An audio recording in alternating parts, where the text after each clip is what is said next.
اور بے شک ہم نے حصول نصیحت کے لیے قرآن کو آسان کر دیا ہے، تو ہے کوئی نصیحت حاصل کرنے والا؟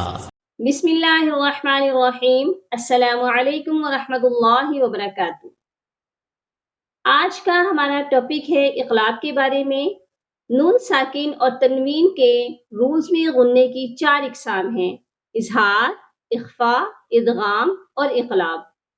پچھلے لیکچرز میں ہم غننے کی 3 اقسام اظہار، اخفاء اور ادغام کے بارے میں پڑھ چکے ہیں۔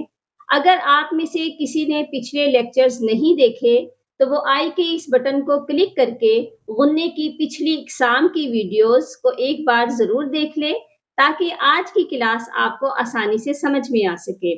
اور ویڈیو کو لائک اور شیئر بھی ضرور کریں، تاکہ نئی کلاس کی ہر آنے والی ویڈیو کی اپڈیٹ سب سے پہلے آپ تک پہنچ سکے۔ تو چلیے آج کی سبق کی طرف بڑھتے ہیں۔ سب سے پہلے اقلاب کے بارے میں جانتے ہیں۔ اقلاب کیا ہے؟ اقلاب کے معنی کیا ہیں؟ اقلاب کے معنی ہے بدلنا، تبدیل کرنا۔ یعنی جب بھی نون ساکن اور تنوین کے بعد حروف با آ جائے تو نون ساکن اور تنوین کی آواز کو میم میں بدل دیتے ہیں۔ آپ سب سے پہلے تو یہ جانیے، اگر تو آپ بگنر ہیں، آپ کے لیے جاننا بہت ضروری ہے کہ نون ساکن کیا ہے اور تنوین کیا ہے۔ تو چلیے سب سے پہلے اس کے بارے میں جان لیتے ہیں۔ نون ساکن وہ نون ہے جس کے اوپر جزم ہوتی ہے، وہ نون ساکن کہلاتا ہے۔ اور تنوین 2 زبر، 2 زیر اور 2 پیش کو تنوین کہتے ہیں۔ تو چلیے اس قاعدے کو، اقلاب کے قاعدے کو ہم آیات کے ذریعے جانتے ہیں کہ یہ کیسے پڑھا جاتا ہے، اقلاب ہوتا کیسے ہے اور کیوں ہوتا ہے اور کب کیا جاتا ہے۔ تو سورہ عبس کی آیت نمبر 16 ہے کرام بررہ۔ یہاں پر آپ دیکھیے، آپ کو چھوٹی سی میم دکھائی دے رہی ہے۔ تو یہاں پر ہم میم کے نیچے جو تنوین ہے، اس کی آواز کو غننے کی جب آواز آ رہی ہے، ہم اس کو نون کی آواز میں چینج نہیں کر رہے، بلکہ ہم اس کی آواز کو میم کے ساتھ چینج کر رہے ہیں، میم کی آواز میں بدل رہے ہیں۔ میم کیسے؟ میم میم 2 زیر میم کرام میم۔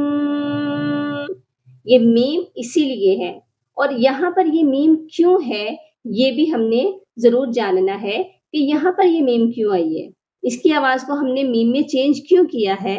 وہ اسی لیے کیا ہے کیونکہ تنوین کے بعد با ہے، با را کا با ہے۔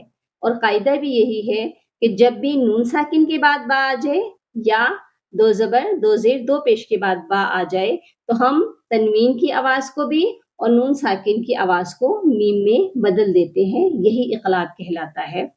ایک اور آیت سے جانتے ہیں، سورۃ الہمزہ کی آیت نمبر 4 ہے کَلَّا لَيُنبَذَنَّ فِي الْحُطَمَةِ۔ یہاں پر بھی آپ دیکھ سکتے ہیں کہ لَيُنبَذَنَّ، یہاں پر ہم نے لَيُن نہیں پڑھا، نون ساکن کو نہیں پڑھا، بلکہ ہم نے اس چھوٹی سی میم کو پڑھا ہے۔ کیوں پڑھا گیا ہے؟ کہ نون ساکن کے بعد بذن با ہے، اسی لیے نون ساکن کی جگہ میم نے لے لی ہے اور یہاں پر اقلاب کا قاعدہ لاگو ہو گیا۔ تو یہاں اس کو کَلَّا لَيُنبَذَنَّ فِي الْحُطَمَةِ، لیون کی بجائے لیوم پڑھا جائے گا، میم کی آواز میں نون ساکن کو بدل دیا جائے گا۔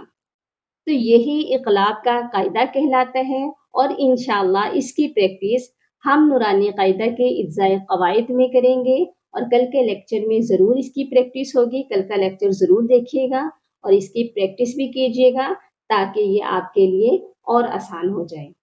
جزاکم اللہ خیرا کثیرا۔ اپنا بہت سا خیال رکھیے گا۔ فی امان اللہ۔ اللہم فقہنا فی الدین، اللہم بارک لنا فی اوقاتنا۔